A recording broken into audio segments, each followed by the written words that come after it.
दोस्तों, आपने कभी सोचा है एक छोटी सी बात कब इतनी बड़ी बन जाती है और उसकी वजह से लोग एक दूसरे को मरने मारने पर उतर आते हैं। दो पड़ोसियों का एक ऐसे ही बात पर झगड़ा हो जाता है और उस चीज को पाने के लिए वो दोनों एक दूसरे की जान लेने के लिए भी तैयार थे।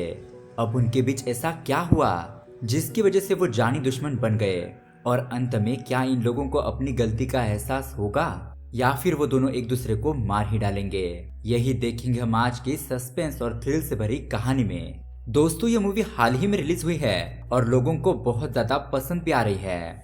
IMDb पर इसको 8.1 आउट ऑफ 10 की रेटिंग भी मिली है, इसलिए आपको भी ये मूवी बहुत ज्यादा पसंद आएगी।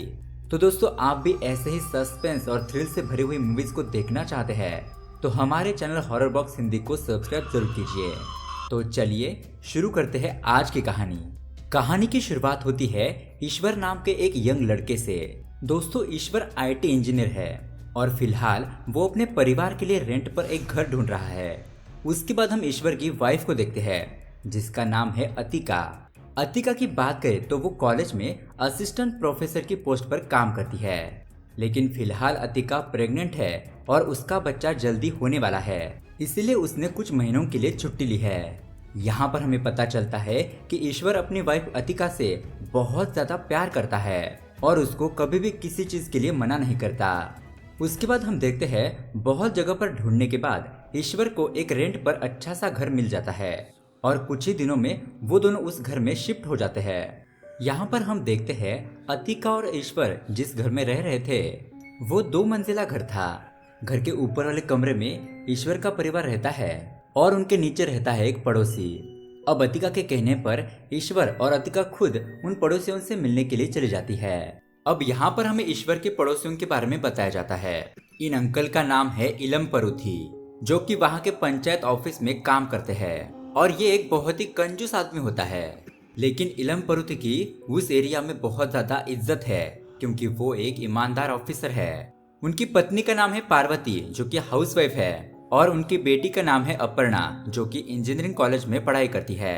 अब यहाँ पर पार्वती और अतिका आपस में बात कर रही थी और यहाँ पर हमें पता चलता है कि ईश्वर और अतिका ने भागकर कोर्ट में शादी की है और ईश्वर का ऑफिस यहाँ से नजदीक है, इसलिए उन्होंने यहाँ पर रूम रेंट पर लिया है। अब अपने पड़ोसियों से मिलने के बाद वो दोनों अपने रूम में चले जाते हैं। घर जाने के बाद ईश्वर अतिका से कहता है कि उसके परिवार वाले भी जल्दी मान जाएंगे और उससे मिलने के लिए जरूर आएंगे, क्योंकि दोस्तों इन दोनों ने भागकर शादी की थी तो इसलिए अतिका का परिवार नाराज था। खैर, अब सुबह हो जाती है और अगले दिन हम देखते हैं ईश्वर जब अपने ऑफिस के लिए जा रहा था तभी इलम परुथी उसे कहता है, क्या तुम्हारे पास 2 व्हीलर नहीं है? ईश्वर बताता है कि उससे ऑफिस से उसे एक कार पिकअप और ड्रॉप करने के लिए आती है, इसलिए उसे 2 व्हीलर की जरूरत नहीं है। उसके बाद ईश्वर ऑफिस के लिए चला जाता है।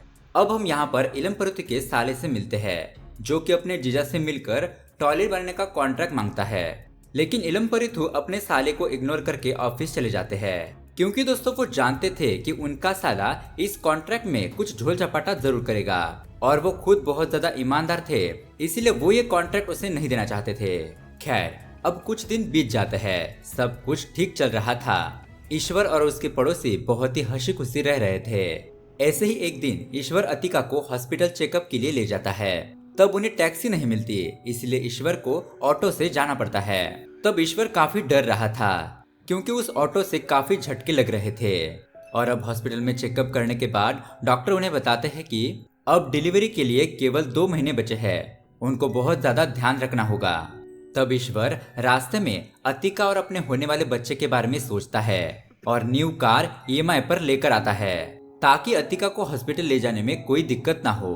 और दोस्तों, यही से शुरू होती है असली जंग। आगे आगे देखिए होता है क्या।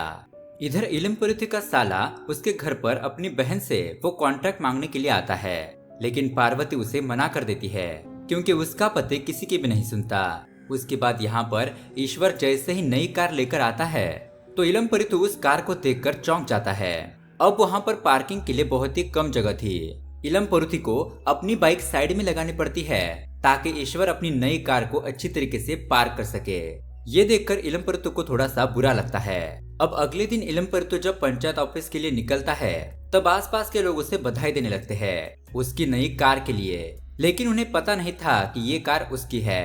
तभी वहाँ का प्रेस वाला सब लोगों को बताता है कि ये कार ऊपर वाले पड़ोसी की है, और ये सुनकर उसको सब लोगों के सामने बेइज्जती जैसा महसूस होता है। उसके बाद इलमपर्तु की बाइक काफी किक मारने पर भी स्टार्ट नहीं हो रही थी, क्योंकि वो बहुत ज्यादा पुरानी हो गई थी। उसके बाद जब रात को वो घर पर वापस आता है तो वहाँ पर ईश्वर के कार ने सभी स्पेस घेर लिया था, जिसके कारण उसकी बाइक अंदर नहीं जा रही थी। तो वो ईश्वर को फोन करता है और नीचे बुलाता है और कार थोड़ी साइड करवा कर अपनी बाइक को अंदर लगाता है। अब उसके अगले दिन ईश्वर की कार धोने के लिए एक लड़का आता है और उस लड़के के साथ भी इलमपर्तु का झगड़ा हो जाता है। अब रात को जब इलमपर्तु अपनी बाइक लेकर आता है तो उसकी बाइक से ईश्वर की कार पर स्क्रैच लग जाता है, लेकिन उसे पता नहीं चलता। फिर अगली सुबह जब वो लड़का कार को साफ करने के लिए आता है तब वो ईश्वर को बताता है कि आपकी कार पर स्क्रैच लगा है। ईश्वर जल्दी से बाहर आकर देखता है और इलमपर्तु को बुलाकर उनसे पूछता है कि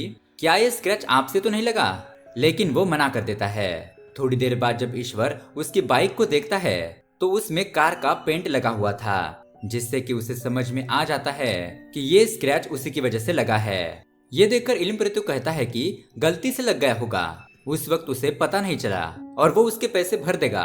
लेकिन बातों ही बातों में उन दोनों में बहुत बड़ा झगड़ा हो जाता है और वो दोनों ही गुस्से से वहाँ से चले जाते हैं। ईश्वर ऑफिस में सुबह हुई लड़ाई के बारे में ही सोचता रहता है और रात को आकर इलमपर्तु से माफी मांगता है और ये दोनों छत पर बैठकर दारू पीने लगते हैं। लेकिन एक बार फिर से उन दोनों में झगड़ा हो जाता है, क्योंकि उन दोनों की सोच बिल्कुल भी अलग थी। अब इलमपर्तु गुस्से से अपने रूम में आता है। तभी उसकी पत्नी पार्वती उसे एक नया मिक्सर लाने के लिए कहती है, पर वो बोलता है कि पुराना मिक्सर ही सही कर देंगे। जिसके बाद पार्वती उसे ताना मारते हुए कहती है, जरा अतिका के पति को देखो, वो कितना अच्छा है, वो अपनी पत्नी को जो चाहे वो चीजें ला कर देता है। अब अगले दिन सुबह जब इलमपर्तु अपनी बाइक को निकालने जाता है तो वहाँ पर स्पेस बहुत ही ज्यादा कम थी, इसीलिए वो अपनी बाइक को निकाल नहीं पा रहा था। वो उस कार धोने वाले लड़के को कहता है, लेकिन वो लड़का भी उसे इग्नोर कर देता है। इसीलिए इलमपर्तु ईश्वर को बुलाने के लिए जाता है, लेकिन ईश्वर उसे कहता है कि मैं अभी खाना खा रहा हूँ, इसलिए थोड़ी देर में बाद आऊंगा। लेकिन इलमपर्तु गुस्से से कहता है कि अभी के अभी नीचे चलो और तुम्हारी कार को साइड करो। लेकिन ईश्वर भी गुस्से से उसके मुंह पर दरवाजा बंद कर देता है और इलमपर्तु भी गुस्से से वहां से चला जाता है। अब रात हो जाती है और इलमपर्तु जानबूझकर अपनी बाइक को बीच में खड़ा करते हैं ताकि ईश्वर को अपनी कार पार्किंग करने में दिक्कत हो। उसके बाद ईश्वर जैसे ही अपनी गाड़ी लेकर आता है तो वो उसकी बाइक को साइड में लगाकर अपनी कार को पार्क कर देता है। लेकिन वो अपने रूम में जाने के बाद थोड़ी देर बाद वो बाइक गिर जाती है और सुबह ये सब कुछ देखकर इलमपर्तु ईश्वर को नीचे खींच कर लेकर आता है और उस पर बाइक को गिराने का इल्जाम लगाता है। जिसके बाद उन दोनों में बहुत बड़ी बहस होने लगती है और अब बात एक दूसरे पर हाथ उठाने पर आ चुकी थी। उसके बाद इलमपर्तु लैंडलॉर्ड को बुलाकर ईश्वर की पार्किंग के लिए कंप्लेंट करता है। अब वो लैंडलॉर्ड उन दोनों को एडजस्ट करने के लिए कहता है, लेकिन ये दोनों बिल्कुल भी नहीं मानते। फिर लैंडलॉर्ड बोलता है कि ईश्वर ने ये कार मुझसे पूछ कर ली है, अगर तुम्हें ज्यादा दिक्कत हो रही हो तो तुम अपनी बाइक को बाहर खड़ी कर सकते हो, क्योंकि वैसे भी वो जगह पार्किंग के लिए ही बनाई गई थी। अब उसके बाद इलमपर्तु रात को बहुत ज्यादा सोचता है और वो इतना कंजूस होने के बावजूद भी अगले दिन फुल पेमेंट करके ईश्वर से भी बहुत महंगी कार लेकर आता है। ये सब देखकर उसके घर वाले बहुत ज्यादा शॉक थे और उसकी पत्नी तो उससे बहुत ज्यादा गुस्सा थी, क्योंकि जब उसने नया मिक्सर लाने के लिए कहा तो उसने मना कर दिया और अब अपने ईगो के चलते इतनी महंगी कार लेकर आ गया। अब रात को जब ईश्वर अपनी कार को लेकर आता है तो उसके सामने एक नई कार खड़ी थी, जिसकी वजह से उसे अपनी कार को बाहर ही पार्क करना पड़ता है। अब ये दोनों पड़ोसी जो एक दूसरे के साथ बहुत ही खुशी खुशी रहते थे, अब ये दोनों एक दूसरे की जान के दुश्मन बन चुके थे। धीरे धीरे इन दोनों के बीच पार्किंग के लिए बहुत बड़ी दुश्मनी बढ़ जाती है। किसी दिन इलमपर्तु जल्दी से आकर अपनी कार को पार्किंग में लगाता है और ईश्वर को अपनी कार बाहर खड़ी करनी पड़ती है।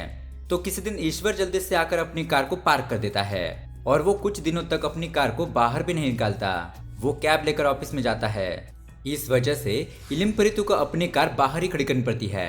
फिर हम देखते हैं कि ईश्वर अपनी कार को कहीं पर भी नहीं ले जा रहा है ताकि उसकी पार्किंग उससे छीन न ली जाए। फिर इलमपर्तु काफी सोचता है और घर की मोटर ही खराब कर देता है ताकि ईश्वर को उसकी कार निकालनी पड़े। अगले दिन मोटर सही करने वाला वहां पर आता है और ईश्वर को अपनी कार बाहर निकालनी ही पड़ती है क्योंकि मोटर का चेंबर गाड़ी के नीचे था। ईश्वर बाहर वेट करता है ताकि मोटर सही हो जाए और वो अपनी कार को अंदर पार्क कर सके, लेकिन उसे ऑफिस जाने के लिए बहुत देर हो रही थी, इसीलिए वो अपनी कार लेकर ऑफिस चला जाता है। अब यहाँ पर इलम परीथु फटाफट से मोटर सही करके अपनी कार अंदर पार्क करने ही वाला होता है। तभी ईश्वर की गाड़ी जल्दी से आती है और सीधा अंदर पार्क हो जाती है और यहाँ पर इलम परीथु का एक्सीडेंट होते होते बचता है। अब इलम परीथु गुस्से में आकर एक मोटा सा पत्थर उठाकर ईश्वर की कार का शीशा तोड़ देता है। ये देखकर ईश्वर उससे बहुत ज्यादा लड़ाई करने लगता है और वहां के लोग उन्हें छुड़ाने के लिए आते हैं। इलम परीथु अब ईश्वर और उसके वाइफ के बारे में गलत सलत बोलने लगता है, जिसे सुनकर ईश्वर उस पर बहुत ज्यादा गुस्सा हो जाता है और उसे एक चाटा मार देता है, जिसकी वजह से वो नीचे जमीन पर गिर जाता है, जिससे कि उसकी लुंगी खुल जाती है और सभी लोगों के सामने इलम परीथु की बेइज्जती हो जाती है। उसके बाद हम देखते हैं कि लैंडलॉर्ड अतिका को फोन करके वो घर खाली करने के लिए कहता है क्योंकि इलम परीथु ने लैंडलॉर्ड से शिकायत की थी। लेकिन यहाँ पर अतिका लैंडलॉर्ड से सॉरी कहती है और एक लास्ट चांस मांगती है। फिर अतिका ईश्वर को एक नया रूम रेंट पर ढूंढने के लिए कहती है, लेकिन ईश्वर ये बात सुनकर गुस्से में ही ऑफिस चला जाता है। ऑफिस में जाने के बाद उसके बॉस भी उस पर चिल्लाते हैं क्योंकि वो बहुत ज्यादा छुट्टियां ले रहा था और उसने इम्पोर्टेंट मीटिंग भी अटेंड नहीं की थी। इधर हम देखते हैं इलम परीथु और उसका साला पुलिस स्टेशन में जाकर ईश्वर के खिलाफ कंप्लेंट दर्ज कराते हैं क्योंकि अब इलम परीथु किसी भी हालत में उसकी बेइज्जती करवाना चाहता था।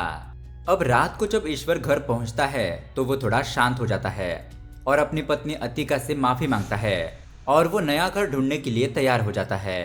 लेकिन तभी हम देखते हैं कि पुलिस वाले ईश्वर के घर पर आकर उसे पकड़कर ले जाने लगते हैं। और दोस्तों यहाँ पर हमें बहुत बड़ी शॉकिंग न्यूज मिलती है। पुलिस स्टेशन में जाकर हमें पता चलता है कि इलम परीथु और उसके साले ने मिलकर ईश्वर के खिलाफ झूठी कंप्लेंट दर्ज की थी कि ईश्वर ने उसकी बेटी अपर्णा की इज्जत लूटने की कोशिश की है, जिसके लिए अपर्णा भी हाँ कह देती है क्योंकि उसके पापा ने उसे बहुत ही इमोशनली ब्लैकमेल करके ऐसा करने के लिए कहा था और अगर वो ऐसा नहीं करेगी तो वो अपनी जान दे देंगे। उसके बाद ईश्वर को जेल में डाल दिया जाता है। अब यहाँ इलम परीथु के घर पर अपर्णा की माँ उसे बहुत बुरी तरीके से डांटने लगती है कि उसने अपने पिता के कहने पर ऐसी झूठी गवाही क्यों दी। अब अपर्णा को भी अपनी गलती का एहसास हो जाता है और इसीलिए वो ईश्वर की पत्नी अतिका और उसके दोस्त बालाजी के साथ पुलिस स्टेशन में चली जाती है। तब वो पुलिस वाला अतिका से कहता है कि तुम लोग इलम परीथु से माफी मांग लो, अगर उन्होंने ये केस वापस ले लिया तो मैं तुम्हारे पति को छोड़ दूंगा। अब अतिका भी इलम परीथु के घर पर जाकर उसके सामने हाथ जोड़कर बहुत रिक्वेस्ट करती है कि वो ये केस वापस ले ले, लेकिन इलम परीथु मना कर देता है और उल्टा उन तीनों को वहां से चले जाने के लिए कहता है। अब ईश्वर की ऐसी हालत देखकर इलम परीथु को तो अच्छा लग रहा था, लेकिन अपर्णा को काफी गिल्ट महसूस हो रहा था क्योंकि उसने ऐसे गलत काम में अपने पिता का साथ दिया। इसलिए अगली सुबह अपर्णा पुलिस स्टेशन जाकर अपना केस वापस ले लेती है और उसके बाद ईश्वर वापस घर आ जाता है। ईश्वर को देखकर इलम परीथु अपनी बेटी पर गुस्सा हो जाता है और उसे कहता है कि तुमने ये केस वापस क्यों लिया, लेकिन अपर्णा अपने पिता को उल्टा सुनाकर वहां से चली जाती है। उसके बाद इलम परीथु का साला ईश्वर के घर के बाहर आकर अनाप शनाप बोलने लगता है। अब ये सब कुछ सुनकर ईश्वर को बहुत ज्यादा गुस्सा आता है और वो उसके सर पर कांच का ग्लास दे मारता है और ईश्वर और इलम परीथु के साले के बीच बहुत बड़ी लड़ाई शुरू हो जाती है। तभी वहां पर लैंडलॉर्ड आता है और वो ईश्वर को घर खाली करने के लिए कहता है क्योंकि उसकी वजह से उसके घर पर पुलिस आई थी। अब ईश्वर की पब्लिक के सामने नाक कट गई थी और उसके ऊपर इज्जत लूटने का झूठा इल्जाम भी लगा था। इन सभी बातों से ईश्वर को बहुत ज्यादा गुस्सा आ रहा था और उसे देखकर हमें ऐसा लग रहा था जैसे कि उसके दिमाग में कोई शैतानी आइडिया पक रहा हो। उसकी आंखों में बदले की आग साफ साफ नजर आ रही थी।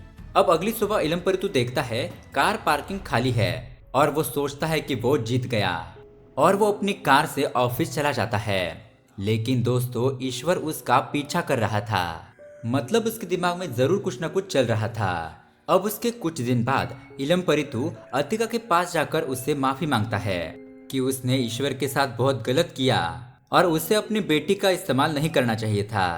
अब ये सब कुछ देखकर ऐसा लग रहा था कि सब कुछ नॉर्मल हो गया है, लेकिन दोस्तों ये तो तूफान से पहले की शांति थी। उसके बाद इलम परीथु अपने ऑफिस चला जाता है और वहाँ पर उसके केबिन में ईश्वर आता है। वो दोनों आपस में बात करते हैं, लेकिन तभी उनमें झगड़ा हो जाता है और ईश्वर वहाँ से चला जाता है।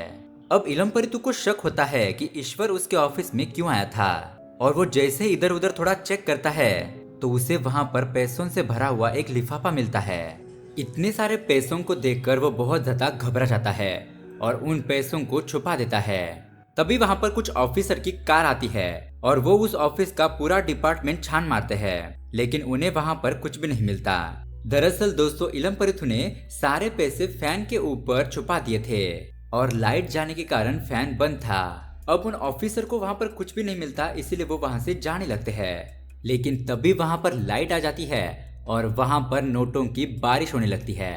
अब इसके बाद होना क्या था, ऑफिसर्स इलमपरितु को पकड़कर ले जाते हैं और यहाँ पर ईश्वर का प्लान कामयाब हो गया था। अब इलमपरितु ने रिश्वत लेने की न्यूज टीवी पर आने लगती है और इस न्यूज को अतिका देख लेती है, तो उसे समझ में आ जाता है कि ये सब ईश्वर ने ही किया होगा। इसलिए वो अपने पति से अपने बच्चे की कसम खिलाकर पूछती है, बताओ ईश्वर, ये तुमने ही किया है ना? ईश्वर बोलता है कि हाँ, ये सब मैंने ही किया है, क्योंकि उसने मेरी इज्जत मिट्टी में मिला दी और मैं उससे डरकर कहीं पर भी नहीं जाने वाला। अब यहाँ पर इलमपरितु को रिश्वत लेने के चक्कर में उसके ऑफिस से सस्पेंड किया जाता है और उसकी सालों की ईमानदारी एक ही दिन में मिट्टी में मिल जाती है। अब इलमपरितु के आंखों में बदले की आग थी और ऐसा लग रहा था कि वो अब किसी का भी मर्डर कर सकता है।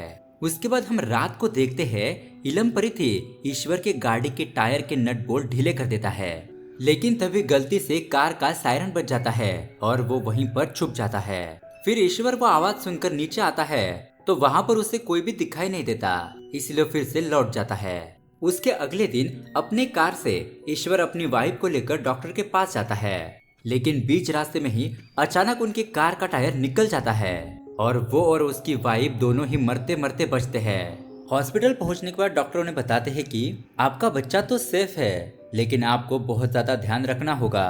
तब ईश्वर को याद आता है कि रात को उसकी कार का सायरन बजा था, मतलब कि ये सारा काम इलमपरितु का है। ईश्वर अब बहुत ही गुस्से में उसके घर पर जाता है और बैट से इलमपरितु की पूरी गाड़ी को ही फोड़ देता है। फिर वो उसे कहता है कि मेरी वाइफ प्रेग्नेंट है, तुम्हारे अंदर थोड़ी सी भी इंसानियत है या नहीं? मेरे गाड़ी के पहिए ढीले करके मुझे और मेरी बीबी को मारना चाहते थे। और उस पर बहुत ज्यादा गुस्सा होकर ईश्वर वहां से चला जाता है। अब ये सारी बातें इलमपरितु के परिवार वालों को पता चल जाती है, जिसके बाद इलमपरितु की अपनी बीबी और बेटी से लड़ाई होती है और आखिरकार वो दोनों उसे छोड़कर चली जाती है। यानी कि अब इलमपरितु अपने घर में अकेला पड़ गया था। यहाँ पर ईश्वर ने भी अपने दोस्त के पास एक नया फ्लैट देख लिया था ताकि वो और उसकी वाइफ खुश रह सके। अब उस रात बहुत ज्यादा बारिश हो रही थी और अतिका खिड़की बंद कर रही थी और तभी वो गिर जाती है। ईश्वर बारिश में भीगता हुआ सीधा इलमपरितु के घर पर जाता है और तभी वहां पर उन दोनों में फिर से बहस हो जाती है। अब इलमपरितु गुस्से में आकर ईश्वर के सर पर कांच की बोतल फेंककर मार देता है, जिससे कि ईश्वर वहीं पर बेहोश हो जाता है। उसके बाद वो ईश्वर की बॉडी को खिसका कर किचन में ले जा रहा था, लेकिन तभी ईश्वर की वाइफ उसे कॉल करती है। वो उसे बताती है कि मैं यहाँ पर घर में गिर गई हूँ और मेरी डिलीवरी होने वाली है। अब ये बात सुनते ही इलमपरितु फटाफट से उसके घर पर जाता है। इलमपरितु उसके वाइफ को देखता है और फिर से अपने घर पर वापस आ जाता है। यहाँ पर हम अतिका को देखते हैं और वो बेहोश हो गई थी। ये देखकर ऐसा लग रहा था कि इलमपरितु कितना घटिया आदमी है, उसने अतिका की मदद भी नहीं की। अब इलमपरितु जैसे ही अपने कमरे में जाता है तो वो देखता है कि वहां पर ईश्वर था ही नहीं। ईश्वर वहां पर छुपा था और वो अचानक ही इलमपरितु पर हमला कर देता है। उन दोनों के बीच अब काफी लड़ाई होती है, लेकिन ईश्वर उस पर भारी पड़ता है और इलमपरितु के सर पर हथौड़े से वार कर देता है, जिससे कि इलमपरितु वहीं पर बेहोश हो जाता है। उसके बाद ईश्वर गैस को ऑन करता है और माइक्रोवेव में फोन रखकर गेट को ताला लगाकर चाबी कहीं फेंक देता है ताकि यहाँ पर धमाका हो और इलमपरितु मर जाए। उसके बाद ईश्वर ऊपर जाकर देखता है तो वहां पर अतिका नहीं थी, वहां पर सिर्फ खून ही पड़ा था। ईश्वर भागकर अपनी वाइफ को कॉल करता है और उसे पता चलता है कि उसकी वाइफ हॉस्पिटल में पहुंच गई है और उसको बच्चा भी हो गया है। दोस्तों, यहाँ पर हमें फ्लैशबैक दिखाया जाता है कि इलमपरितु ने अतिका को हॉस्पिटल भेज दिया था। अब ये सारी बात ईश्वर को पता चल जाती है और वो इलमपरितु को बचाने के लिए दौड़ता है, लेकिन उसने तो घर को ताला लगाकर चाबी कहीं फेंक दी थी और अब वो उस गेट को नहीं खोल पा रहा था। ईश्वर को अब पछतावा होता है कि उसने ऐसा क्यों किया। कुछ ही समय में ब्लास्ट हो जाएगा और इलमपरितु की जान चली जाएगी। लेकिन तभी ईश्वर को एक आइडिया आता है और वो घर का पावर ही कट कर देता है, जिसकी वजह से माइक्रोवेव ऑफ हो जाता है और इलमप्रीति की जान बच जाती है। उसके बाद यहाँ हम हॉस्पिटल में ईश्वर को देखते हैं। वो अपने बच्चे के पास था। यहाँ पर इलमप्रीति की भी जान बच गई थी और ईश्वर उससे माफी मांगता है और कहता है कि मुझे थोड़ा एडजस्ट करना चाहिए था। इलमप्रीति भी उससे माफी मांगता है और कहता है कि एक छोटी सी पार्किंग के चक्कर में हम दोनों ने सब कुछ बर्बाद कर दिया। हम दोनों एक दूसरे के जानी दुश्मन बन गए थे। अब ये सब कुछ भुलाकर ईश्वर अपने वाइफ के पास चला जाता है और एंड में हम देखते हैं उन दोनों का परिवार उस घर को छोड़ ही देता है। और दोस्तों ये कहानी यहीं पर एंड हो जाती है। तो दोस्तों पार्किंग की ये लड़ाई आपको कैसी लगी हमें कमेंट करके जरूर बताइएगा। साथ ही ऐसे ही इंटरेस्टिंग मूवीज देखने के लिए हमारे चैनल को सब्सक्राइब जरूर कीजिए। मिलते हैं अगली वीडियो में। Thanks for watching.